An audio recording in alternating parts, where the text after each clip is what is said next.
On today's Locked On Thunder podcast, we're joined by Jacob Kniffen of the Uncontested Podcast to discuss how far this Thunder team can get and what are some key advantages for the Thunder in the postseason.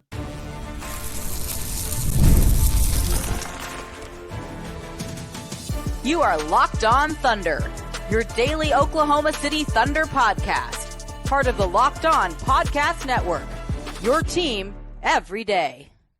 Let's get it going on the Locked On Thunder podcast, on the Locked On Podcast Network, your team every day. I am your host, media member, and Inside the Thunder beat writer Rylan Stiles. Follow me on Twitter at Rylan_Stiles. Joining me today is Jacob Kniffen at Jacob Kniffen on Twitter and the Uncontested Podcast to discuss the Thunder's postseason. Should they want to face the Kings or the Pelicans? How far can they get? And what are some of the big advantages of the Thunder in the postseason? Jacob, thanks for joining us. How are you doing today? I am wonderful, Rylan. Thank you so much for the invite. There are certain moments in life that are these moments where you remember where you were at, and they're like the judgment of time. Like you have like 9/11 or your 10th birthday. 9/11 was kind of a dark one. Sorry. For me, it's the inaugural Locked On Thunder podcast invite. Like I've made it. This is it. So I appreciate the invite. I am super excited to be here. You had already made it a long time ago, but I do appreciate you making the time. You've been potting about this team for a long time. Where does this season rank for you in terms of enjoyment level and kind of just the special novelty of it, getting the first overall seed as the youngest first seed to do it? Just what are your feelings overall on this season and how it kind of stacks up for you compared to past years? Yeah. So if we look at just the years that I've podcasted over this team, this season is number one and it's not close. My first year podcasting over this team, I started about halfway through the Russ PG Mello year, which was an exciting season, but really like fizzled out at the end, really high expectations. That led into, the COVID year, the quote unquote tanking years, which some people tell you lasted a decade. It lasted a good part of about 20 months. Honestly, Rylan, since relocation to Oklahoma City, this might be my favorite Thunder season of all time.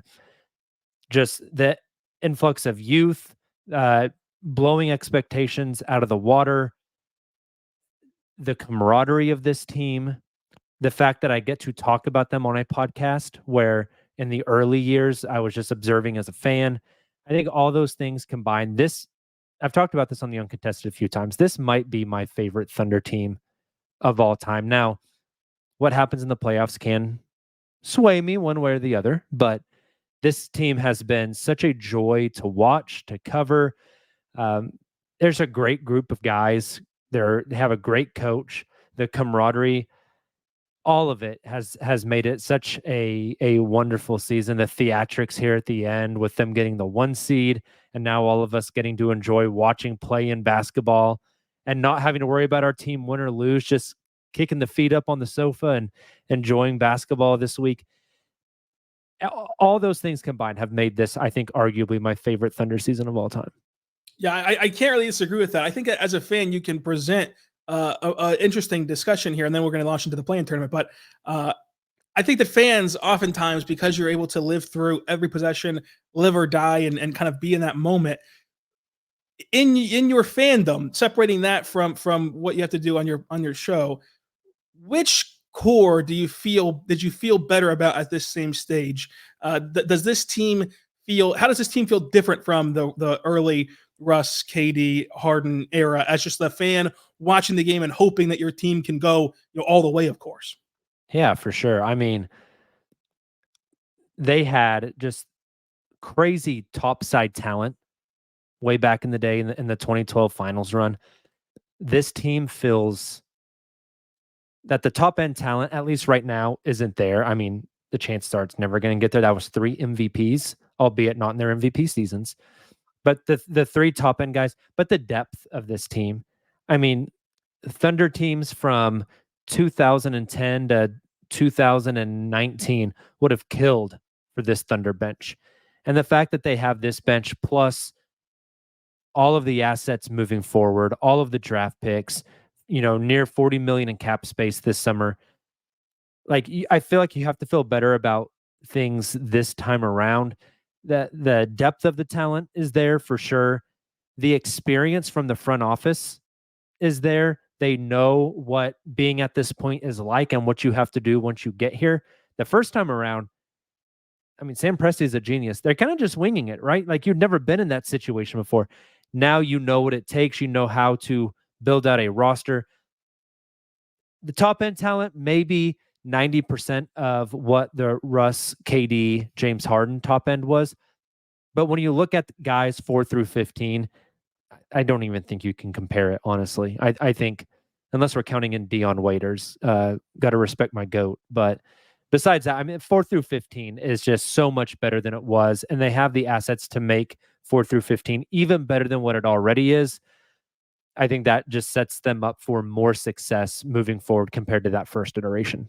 Yeah, and no offense to PJ, Scott, and Billy, but I think you have a much better coach too, leading the way on the sidelines for this team. Now, this team will have their first run in the postseason. I think that, I'm glad you mentioned that. It's still like a gravy season. There is more an inherent pressure by being the 1 seed. You don't want to lose to an 8 seed, but no matter what happens on Sunday, all throughout this first round series and beyond, you're still in a very great position to reflect, to learn, and to continue to improve on this core. This is going to be around for a while in Oklahoma City, but obviously you want to make as much damage as possible this year. With the way that the bracket is shaping up, it's either going to be Sacramento or New Orleans coming to Oklahoma City on Sunday. Everything else is set. How far do you think this young Thunder team that lacks size can get in the first round? How far can they get? In the playoffs. Just in the playoffs, totally perfect. I think Western Conference Finals is on the table, Rylan. I know the youth. I know the inexperience. I know the size. They've been the same size all season long, and they won 57 games. They were the same size all season long whenever they beat the Clippers multiple times, whenever they beat the Dallas Mavericks multiple times, whenever they beat the Sacramento Kings multiple times, the New Orleans Pelicans. At this point, I feel very confident in them getting out of the first round. The second round will be a war. But those two teams in the Clippers and the Mavericks in that 4-5 matchup will be coming from war number 1 to war number 2 in Oklahoma City. The fact that you have home court in that situation. Honestly, I think if it's the Clippers, I picked the Thunder pretty easily there. The Thunder have been very, very good against the Clippers all season long. They match up really well. The one game the Clippers beat the Thunder in this year was second night of a back-to-back out in LA. The most recent game was the game right out of the All-Star break where the Thunder just boat raced. I feel very good about that matchup. The Dallas one, not so much. Luka is Luka. When you have him and Kyrie clicking together, how do you stop that?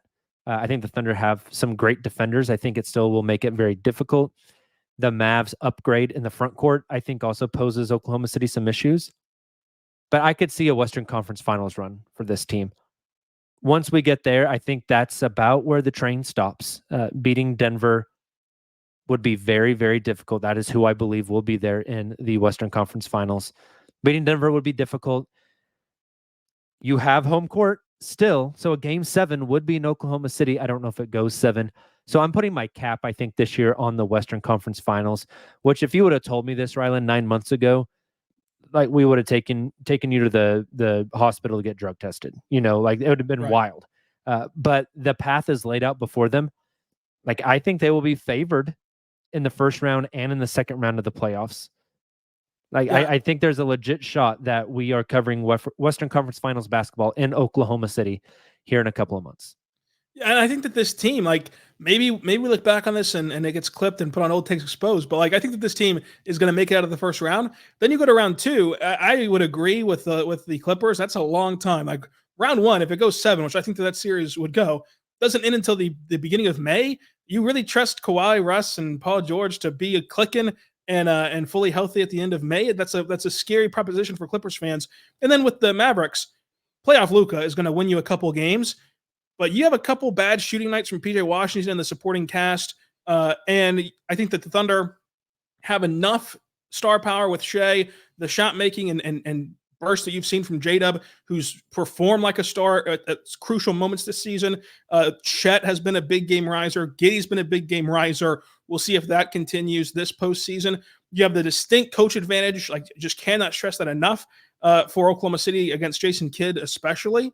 I think that you'd be looking at a team that can very, very, very easily make it to the conference finals. Now, it's going to take things still breaking their way, and I don't think that they will just boat race anyone in round 2, but I think that's very much on the table, as it should be for every 1 seed. I know that there's been a lot of talk about whatever the fakest 1 seed, whatever people are saying about the center team. That's just not true. Like Jacob, you don't go to your dog groomer and ask him how you should vote in the next election. Don't go to Shannon Sharp and ask him, like, what do I think about the Thunder? He hasn't watched the Thunder all year long. Like, he's not seen a single Thunder game this year. Like, so that's not the guy you should be asking his opinion or letting his opinion, dictate what you should do or what you should feel about this team. So with that being said, we're going to launch into the NBA play-in tournament, all coming up.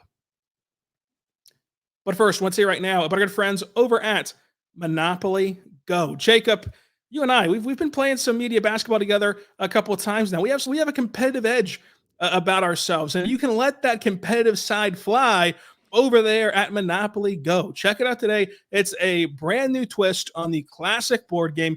I think that it has all the best parts of Monopoly. You can still pull off bank heists on your friends, wreck their game board, build these massive cities, most importantly, acquire big money. But it's of course on the go. It's not as time consuming as a traditional board game. And nowadays, it's hard to get people in the room to play a board game anymore. So you can build up crazy locations, amazing cities, and have a lot of fun for free at Monopoly Go in the App Store or the Google Play Store. So if you have a competitive side like me and Jacob, you're going to want to team up with your friends and go around the world in these timed tournaments, get huge rewards, and have some fun playing Monopoly Go in the App Store and Google Play Store. We're back on the Lockdown Thunder podcast, on the Lockdown Podcast Network, talking to Jacob Kniffen, uncontested podcast at Jacob Kniffen on Twitter. So the play-in tournament saw the Lakers go to Denver in round 1. The Thunder still await the winner of Sacramento, New Orleans. I think that there's a very compelling case for each team being the preferable matchup for the Thunder. Where do you fall on who the Thunder fans should be rooting for on Friday? It's a great question, Rylan, because I don't know if I've settled on who I think they should play. A lot of storylines going into it. And I think for a lot of fans, we watch this play-in tournament and you see one team win. Like, take the Kings, for example, last night. Just blew out the Golden State Warriors. It's going to be an interesting summer out there in the Bay, but completely blow out the Golden State Warriors.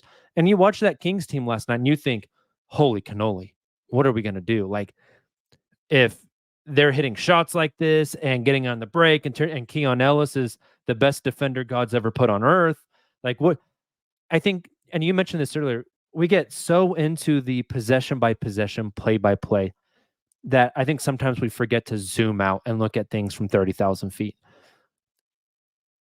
Disadvantages and advantages to both sides. The Zion Williamson injury announced today, reevaluated in 2 weeks with that Achilles injury. That is a massive part of this equation now as well. I think there's advantages and disadvantages to both sides. I think regardless of which team the Thunder play, Pelicans or Kings, the Thunder have the best player in the series. And in the playoffs, that goes a long way. We don't know what Mark Daigneault's playoff rotations will look like. I've been joking, don't be surprised to see 12 guys in game 1, because that's the way Mark rolls. But traditional wisdom would tell you that your main guys play a ton of minutes in the playoffs. Like, if Shai played 40 plus in each game in the first round, I would not be shocked. And when you have the best player in a series and they play that much, that just takes you that much farther. I think that's going to be a huge aspect in this first round series. I'm kind of leaning, Rylan, towards the Pelicans. I think that's the preferred matchup here. The Pelicans are great. The Kings are great. Part of this is I think the Kings have a few more guys who can just get a little bit more hot from outside. Not saying the Pelicans can't. Trey Murphy III is terrifying. CJ McCollum is terrifying. But De'Aaron Fox, for instance, for the Kings, Domantas Sabonis providing that size inside maybe is a little bit worrisome, although I thought Chet did a wonderful job in their most recent matchup. And maybe a little bit underrated is, I think, the home court advantages in this first round. No offense to New Orleans fans. I love New Orleans fans. Love New Orleans. Great town. The folks in the Golden One Center make me a little more worried about a raucous environment than the folks down in the Big Easy. Completely and agree. I think it would make things a little more difficult for OKC in Game 3 and Game 4 going to Sacramento, because they have an absolutely wonderful fan base. We saw them in the playoffs last year against Golden State. I think that might play a little bit of a role, especially with the Thunder being a younger team. So I think for all those reasons combined, I am going with the New Orleans Pelicans. Yeah, I think that the Pelicans is the right answer here. To talk on the home court real quick, I thought last year the Pelicans did a good job with their crowd against the Thunder in that play-in game that they lost, but yesterday was a complete dud from my standpoint. You have LeBron in town, you have AD in town in a game that can secure you the postseason, the playoffs, and just empty seats, not a lively crowd. That would probably be the best crowd-on-crowd environment since the Thunder were going to Oracle and hosting that series too, where it's just the Golden One Center would be rocking no matter what's happening in the series. It could be 0-2 going back to Sacramento. They are not going to take postseason basketball for granted after being off for 21 years, whatever it was, without a postseason game. So the crowd completely goes to Sacramento, and then just how you see things break in this play. And I think that the answer, for me at least, is different than what it was on Sunday. Whereas now you see Zion is going to be out for at least, going to be evaluated in 2 weeks. That takes you out of a large chunk of this first round series. So that's a big hit. Brandon Ingram didn't look great. I think that he'll round into form though by game 1, game 2, but still didn't look great at all on Tuesday. He didn't close on Tuesday either, which was very fascinating. And you've seen this other team. There's just something about the it factor of, for all the inexperience talk about this team, the only place we've seen them play in a postseason environment and win is in New Orleans. We've seen them handle big runs and the avalanche runs from BI and the tough mid-range shot making and the Herb Jones defense and the crowd on the road in a winner-go-home game. We've seen them handle that in New Orleans specifically. For whatever reason, Josh Giddey plays out of his mind in New Orleans, for whatever that's worth, which I think is worth a lot if it's a trend that continues. Obviously, a small sample size that we don't know for sure will continue, but if it does continue, that's a great thing for this Thunder team to really click things for their entire unit. I think that they've consistently played off Valanciunas off the floor, and now you're looking at like a no Zion, Larry Nance, CJ Streaky, BI Rusty combination where, you'd rather play the Pelicans, I think. Totally with you. And you started to hit on something there with the Jonas Valanciunas aspect. I think of these two teams, the Thunder are way more likely to force New Orleans to change their lineups and their style of play to match OKC than Sacramento will be. I think Sacramento will play Domantas Sabonis regardless of what happens, but the Thunder can enforce their will and make the Pelicans adjust, where I don't know how much they can make the Kings adjust. And if you have coaches adjusting to you rather than the vice versa, you've made it. You've got the upper hand. Like, who blinks first? I think the Pelicans are the more likely candidate of those two. I think that plays a large role in this as well. Yeah, I think that it's totally fair because we've seen Willie Green blink every single time and take Valanciunas off the floor. And the thing with the matchup too, you mentioned that they're going to play Sabonis regardless. That's absolutely right. He's one of their best players. So no matter what the Thunder are doing, he's going to play. The thing with Valanciunas is, let's say that Willie Green does finally get stubborn and say, no, we're going to keep playing bigger and keep trying to force the size advantage. The benefit to that is, number one, if they want to dump the ball down to Valanciunas on offense every single time, I think that everyone in the Thunder organization would sign up for that. Every single person would. Totally agree. On the flip side, defensively, if Josh Giddey can continue to make you pay for playing off of him, as he has since March 1st, if he can continue that stretch, there is no way that Valanciunas can defend Chet on the other end. It's either going to be threes are better than twos, or just Chet getting right past him if he does try to come out to the perimeter. or Josh Giddey making him pay if he plays off of Josh Giddey, especially with the track record of Josh Giddey in New Orleans. So I think for even that matchup alone, if that's a way to take away size for a team that's the only real consistent knock they've ever had this season is their lack of size, then I would be all for that. And that's the team in which the only loss to the Pelicans this year was a 20-point meltdown in the Paycom Center on national TV on November 1st. That's the only way that they've lost to the Pelicans this year. So I would take that matchup if I'm Oklahoma City. Couldn't agree more with you. The bigs guarding Giddey thing, I think is a huge aspect as well. And I think the Kings are better equipped to do that than the Pelicans are. Just to me, all the signs are kind of pointing towards the Pelicans, which is wild, Rylan, because 7 days ago, I'm sure you were saying on your podcast, I was saying on my podcast, Thunder Pelicans was going to be the 3-6 matchup. Yeah, and it still ends up working out. And now it'll still be the matchup, just 1-8, which is fascinating. Yeah, I thought it was an interesting point of the play-in tournament, and then we're going to shift into some of the biggest advantages for the Thunder. But where do you fall as a play-in tournament in terms of the Thunder not knowing their opponent until Friday?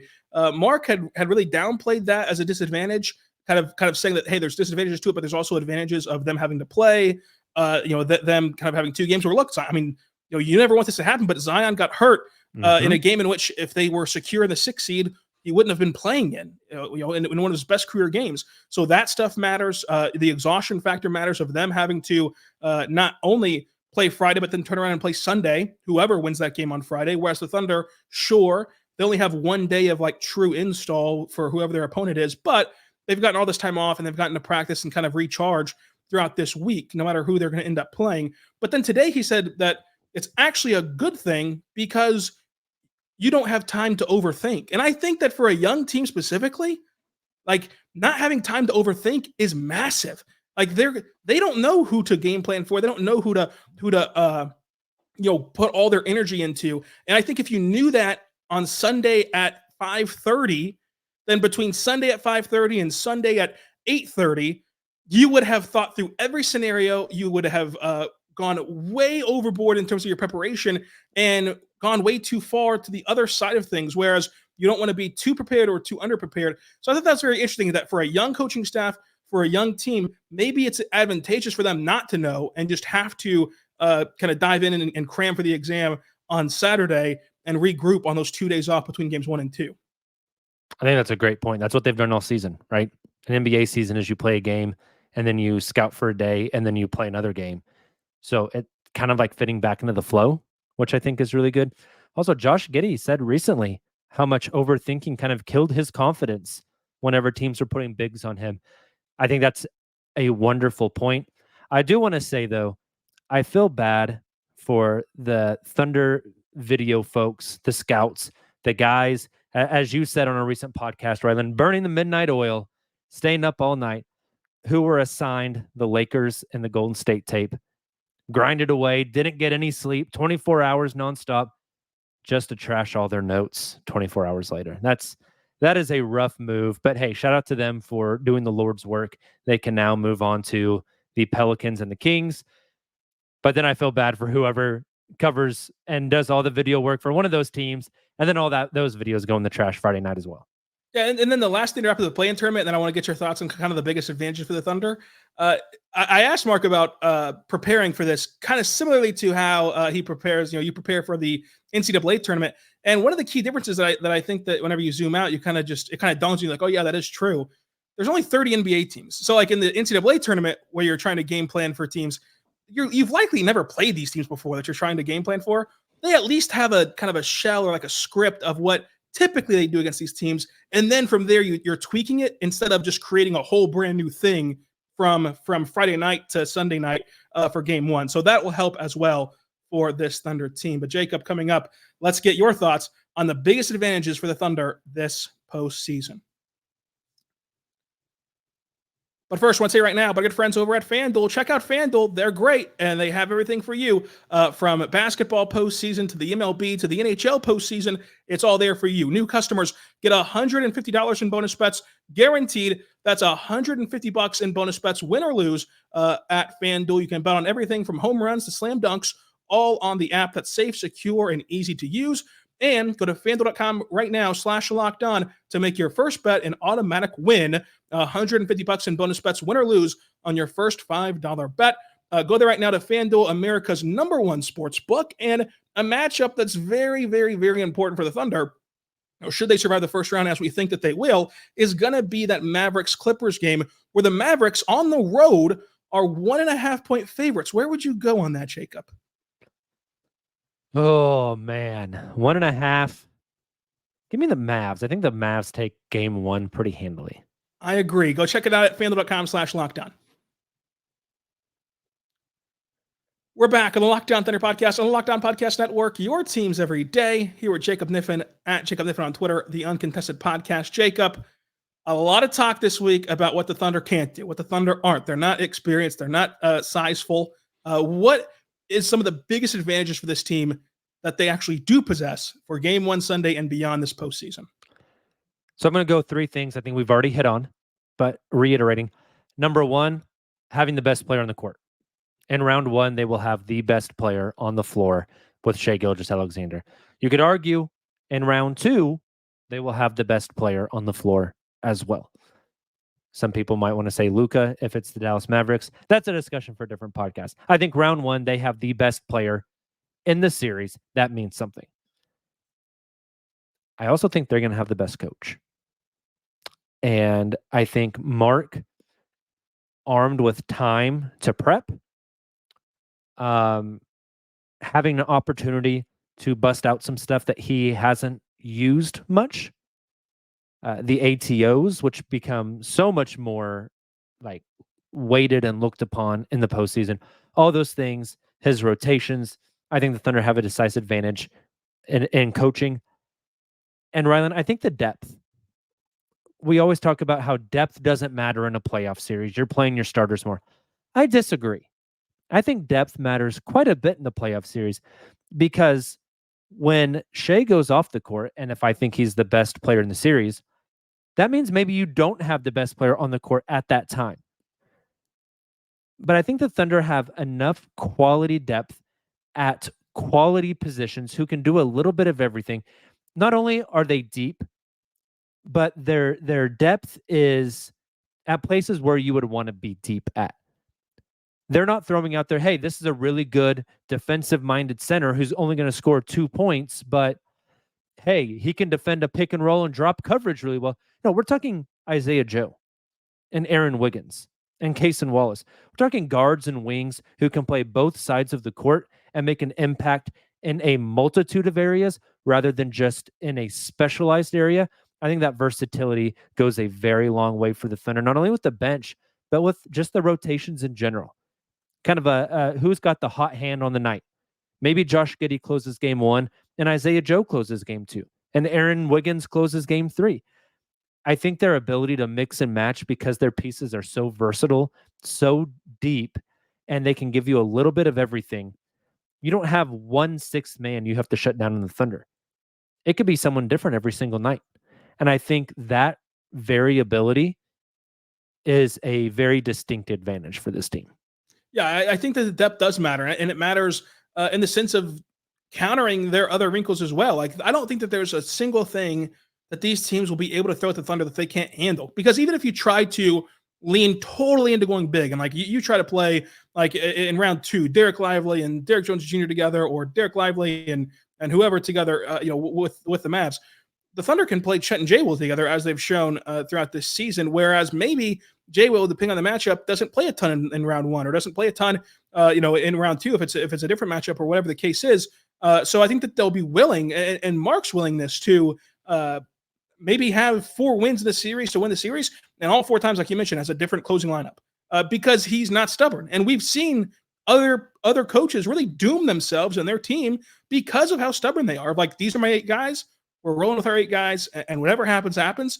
Mark's ability to let the game dictate who to play, and conditioning these players to understand that you can be put in this game at any moment in time, I think is a big deal. And I think that maybe, it's a joke right now that we think is funny, but maybe you do see 11 to 12 guys, but not in the traditional sense on Sunday. Like maybe it's like 11 to 12 guys, but one guy played like, two guys play like 1 minute and 30 seconds or something as you're trying to mix and match and find the right rhythm for that rotation. You don't want to shut anything off, but that's the benefit of spending 82 games, learning, adapting, and kind of mixing the lineups together and seeing who works well together, who doesn't. And those things really show themselves. I mean, I've talked about this example a lot, but the Mavericks Clippers series, whenever Rick Carlisle put out Boban in a zone defense on the Clippers, and it really just bogged them down for 5 minutes. You steal 5 minutes with a guy like Shai on the court who can go score almost every time.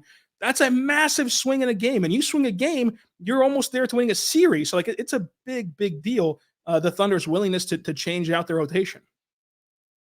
Totally agree. Yeah. Those 5 minute, 3 minute, end of the quarter, 90-second stretches are the difference in playoff games. And the difference in a playoff game is a difference in the win or the loss column, which results, like you said, in massively shifting your odds to winning the series. I think the Thunder are very, very well equipped to do that. I think the versatility of the bench and the coach, those two advantages really are seamless. They go hand in hand. You have the bench, but do you have the guy that knows how to utilize it? And I think those things go very well together with Oklahoma City. And Rylan, even though he says playoff Shai isn't a thing in the commercials, I don't believe commercials. Fake news. I think playoff Shai is going to be otherworldly. He and J-Dub, the playoffs is about making difficult shots. And one shot that teams are usually willing to give up are mid-range jumpers. And the Thunder have two of the best killers in the league in the mid-range. I think those two really, really shine this postseason and are going to be the guys to carry you to a lot of victories. Yeah, I think that those two guys are going to be huge this postseason, and especially for J-Dub assert himself on the biggest stage. But last question, Jacob. That feeling, you've seen the bracket almost. We still don't know the first round opponent, but we both feel very good about the Thunder in the first round. You mentioned how far they can get. Gut feeling on how far they actually get. Oh, Rylan. I want to say the Western Conference Finals. I think they will get there. I think the second round goes 6 or 7 games with the Thunder. When it goes that deep, the level of variability skyrockets. Does J-Dub step on another official on the baseline and tweak his ankle? That's the difference in a game. Does Luka have back spasms? That could be the difference in a series.